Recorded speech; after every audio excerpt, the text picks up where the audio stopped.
Pessoal, tô na paz, irmão Alex.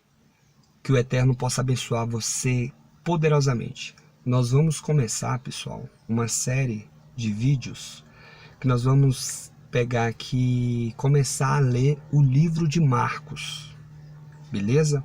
Nós vamos pegar capítulo por capítulo, tranquilo? Interessante umas informações que eu quero passar aqui no início, antes de começar. Para quê? Para que você venha entender. Então, o Evangelho de Marcos, ele é o evangelho mais antigo dos evangelhos ali, dos 4 evangelhos. É o mais antigo. Ele foi escrito por volta do ano 60 e 70, entre esses meio. Local e destino. A tradição são unânimes em afirmar que ele foi escrito em Roma para os cristãos gentios. Marcos, ele era discípulo e intérprete de Pedro. Então pode ser que ele pegou muitas informações de Pedro para poder escrever esse evangelho. É interessante aqui essa afirmativa, pessoal, que Marcos, Mateus e Lucas provavelmente tiveram Marcos como fonte para que eles escrevessem o Evangelho de Mateus e o Evangelho de Lucas, beleza? Isso aí é para a gente entender, é muito importante, beleza? Então nós vamos começar aqui a ler o primeiro capítulo do Evangelho de Marcos. Deixa eu te explicar uma coisa. Na época que o Evangelho foi escrito, eles não tinham as divisões, não tinha versículo nem capítulo. Eles foram divididos posteriormente. Então, eu oriento as pessoas. Quando você for ler linear. Por quê? Porque pode ser que alguma passagem vai ficar vago se você não ler linearmente. Ler da forma que foi escrito. Nós vamos dividir por capítulo para não ficar um vídeo muito longo. Beleza, pessoal? Se você quiser receber, manda um oi pro 619-9119-2421, irmão Alex, que eu mando para você, ou te coloco em algum dos nossos grupos para você fazer parte. Beleza? Um abraço e vamos lá então. Evangelho segundo Marcos, capítulo 1. O início do Evangelho de Jesus Cristo, Filho do Eterno.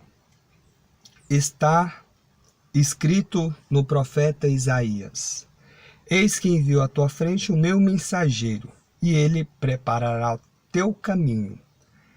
Voz do que clama no deserto, preparai o caminho do Senhor, endireitai as veredas para ele.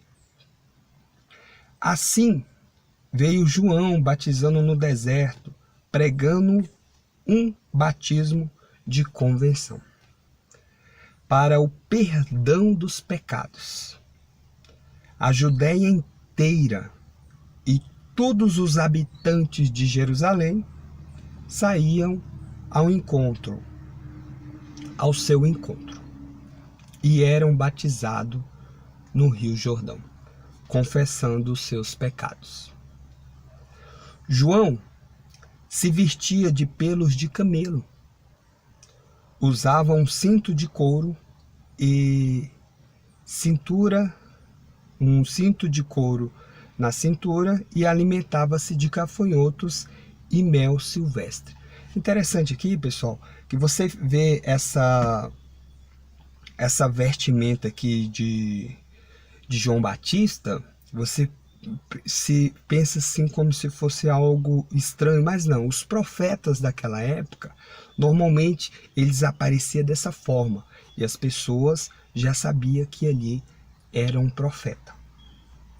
Ele proclamava: depois de mim vem aquele que é mais forte do que eu. Ele está falando de alguém. Eu nem sou digno de abaixar-me, desatar a correia das sandálias, né? Que era um ato de de escravo, quem fazia isso, de servo, né? Então ele falava que ele era nem digno disso. Eu vos batizo com água, ele vos batizará com o Espírito Santo. Interessante aqui, pessoal, que aqui não fala e com fogo. Aqui está falando só Espírito Santo. E tem fundamento isso aqui, e vai bater e vai concordar com o que os apóstolos faziam, né? Eles batizavam o que aconteceu lá em Atos dos Apóstolos. As pessoas ouviam os ensinamentos de Jesus e recebia o dom do Espírito, que seria o batismo com o Espírito Santo. Esse aqui que João está falando. Naqueles dias, Jesus veio de Nazaré, da Galileia, e foi batizado por João, no Rio Jordão. Verso 9. Logo que saiu da água, viu o céu rasgar-se e o Espírito, como pomba, descer sobre ele. Interessante aqui, pessoal, também, que aqui está dizendo que viu o Espírito, sobre o Espírito do Eterno. Aí fala bem assim: e do céu veio uma voz, tu és meu filho amado, se referindo a Yeshua, a Jesus. Em ti está o meu agrado. Beleza. Verso 12. Logo depois, o Espírito o fez sair para o deserto. Lá, durante 40 dias, foi posto à prova por Satanás, diabo.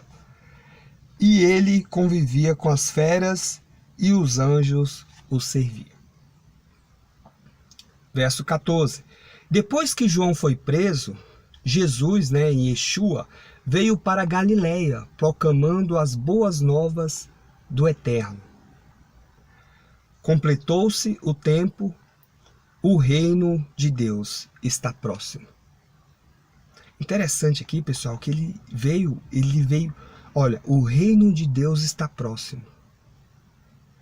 Então, existe um outro reino. Se você for no decorrer do decorrer da leitura que nós vamos estar discorrendo aqui, você vai ver que existe o reino das trevas, entendeu? Que é liderado por Satã. E só que o reino do Eterno, ele é poderoso, entendeu? Então, quem de fato tem compromisso com o Eterno está debaixo da mão poderosa do Eterno. E o reino das trevas não pode fazer nada contra essas pessoas. Vamos lá então. Caminhando à beira do mar da Galileia, Yeshua viu Simão e o irmão deste, André, lançando as redes ao mar, pois eram pescadores. Então disse-lhe: segue-me, e eu farei de vós pescadores de homens. E eles imediatamente deixaram as redes e o seguiram. Prosseguindo um pouco adiante, viu também Tiago, filho de Zebedeu, o seu irmão. João, consertando as redes no barco. Imediatamente, Yeshua o chamou, e eles, deixando o pai Zebedeu no barco com os empregados, puseram-se a seguir Jesus. Entraram em Cafarnaum no sábado. Então, sábado, para o povo judeu, é o quê? Um dia de repouso ou um dia de descanso. Jesus foi à sinagoga. Sinagoga era um local, era uma assembleia, né? Uma assembleia ou uma reunião. Era um local onde se reuniam para poder estar lendo a Torá, né? Lendo os profetas. E aí, pôs a ensinar. 22. Todos ficaram admirados com seu ensino, pois ele o ensinava com quem tem autoridade, não como os escribas. Então o pessoal começou a perceber em Yeshua, em Jesus, que ele ensinava de uma forma diferente, não conforme os escribas lá, né, o pessoal da religião da época. Entre eles Entre eles, na sinagoga, estava um homem com um espírito impuro. O que é espírito impuro? Um demônio, né? Um ditado popular. Ele gritava: que queres com nós, Jesus Nazareno? Viestes para nos destruir? Eu sei que tu és o Santo de Deus. Interessante, né, pessoal? Olha o que o Espírito, o que o demônio falou para Jesus. Vieste nos destruir? Olha o medo que estava esse demônio de Jesus. Estava com medo, entendeu? Então, tem um ensinamento aí que quer colocar Satã junto, lutando junto com Jesus. Isso é um ensinamento totalmente errado. Erradíssimo. Vamos continuar aqui. 25. Jesus o respondeu: cala-te e sai dele. Só deu uma ordem. Olha a autoridade aí de Jesus. O espírito impuro sacudiu o homem com violência e deu forte grito e saiu. Todos ficaram admirados e perguntando uns aos outros: que é isto? Um ensinamento novo? E com autoridade ele dá ordem até aos espíritos impuros e lhe obedecem? Interessante, pessoal, aqui. Ó, ele fala, um ensinamento novo. Eles nunca tinham visto aquilo. Tá vendo? Ali começa o reino do eterno. O reino do eterno tá ali, ó. Jesus está ensinando como é que vai ser. Quem é que vai comandar de agora para frente. Entendeu? Então, por isso que fala, o reino de Deus está próximo. Entendeu? Porque depois que Jesus morre e ressuscita, aí o reino de Deus está implantado. E aí nós que servimos e seguimos eles, recebemos essa autoridade quando nós recebemos o batismo de Yeshua, batismo de Jesus, que recebemos a proteção do Espírito Santo, que foi derramado lá no povo em Atos dos Apóstolos, foi derramado também em Nicodemos e a sua família. Interessante, né? Vamos lá então. E a sua fama se espalhou rapidamente por toda a região da Galileia. Logo que saíram da sinagoga, foram com Tiago e João para a casa de Simão e com André. A sogra de Simão estava de cama, com febre, e logo falaram dela a Jesus. Ele aproximou-se e, tomando pela mão, levantou-o, e a febre o deixou. E ela se pôs a servi-lo. Ao anoitecer, depois do pôr do sol, levavam a Jesus todos os doentes e os que tinham demônios. A cidade inteira se ajuntou à porta da casa. Ó, pessoal, isso aqui é impressionante. Aqui está dizendo que a cidade inteira iam até a porta lá de Pedro, querendo receber a cura, querendo ser liberto. O povo, na época de Yeshua, receberam Jesus. Pelo menos, ou buscavam cura, libertação, né? Mas quem realmente não quis Jesus foi os mestres das leis, foi a religião, a cúpula da religião que existia na época. Vamos continuar. A cidade inteira se ajuntou à porta da casa. 34. Ele curou muitos que sofriam de diversas enfermidades. Expulsou também muitos demônios e não lhe permitia falar. Sabiam quem ele era. Então, Jesus aqui, no início, ele nem tinha escolhido ainda os 12. Ele já estava fazendo prodígio e maravilha naquela região. De madrugada, quando ainda estava bem escuro, Jesus se levantou e saiu rumo a um lugar deserto.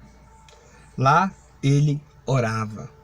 Olha, interessante que Jesus ele dá um exemplo bacana. Ele se isolava algumas vezes para falar com o Pai. E ele ensinou isso, que nós devemos entrar no nosso quarto, fechar a porta e falar com o Senhor. Simão e os que estavam com ele se puseram a procurá-lo. E quando o encontraram, disseram: todos te procuram. Jesus respondeu: vamos a outros lugares, nas aldeias das redondezas, a fim de que lá também eu proclame a boa nova, pois foi para isto que eu saí. E foi proclamado nas sinagogas por toda a Galileia, expulsando os demônios. Um leproso aproximou-se de Jesus, no 40 aqui, e de joelho suplicou-lhe: se queres, tem poder de me purificar-me. Jesus encheu-se de compaixão e, estendendo a mão sobre ele, o tocou, dizendo: eu quero ficar purificado. Imediatamente a lepra desapareceu e ele ficou purificado. Jesus, com severidade, despediu e recomendou-lhe: não contes nada a ninguém, mas vai mostrar-te ao sacerdote e apresenta por tua purificação e oferenda prescrita por Moisés. Porque naquela época é o seguinte: a pessoa que tinha lepra, ela era separada, né? Ela ficava fora da cidade. E se ela fosse curada, ela tinha que pagar uma oferta, dar uma oferta de gratidão pela sua cura. E Yeshua falou para ele lá fazer isso. Isso lhe servia de testemunho. Ele, porém, assim que partiu, começou a proclamar e a divulgar muito este acontecimento, de modo que Jesus já não podia entrar publicamente na cidade. Ele ficava fora, em lugares desertos, mas de toda parte vinham a ele. Então, pessoal, ele começou a fazer alguns milagres ali, curar algumas pessoas, e imediatamente foram proclamados, ele não podia entrar na cidade. Ele ficava em lugares desertos, fora da cidade, e o povo ia até ele. Por quê? Porque se ele entrasse na cidade, a cidade ficava aquele alvoroço todo, e ele não queria fazer isso, né? Então ele ficava mais distante, e as pessoas iam até ele. Então é interessante isso aqui, pessoal, que eu falo, terminamos o capítulo 1, nós devemos ir até Jesus. Nós devemos buscá-lo. Nós devemos ir de encontro a ele. Beleza, pessoal? O vídeo ficou um pouquinho longo, mas não tem jeito, né? 17 minutos, vai para 18 agora. Vamos estar indo até o final. Que o Eterno venha estar nos abençoando, abrindo o nosso entendimento, para que nós venhamos compreender e entender a palavra da salvação. Que Ele possa nos abençoar poderosamente em nome de Jesus. E que eu mando um abraço para todos. Fique na paz. Aqui é o irmão Alex.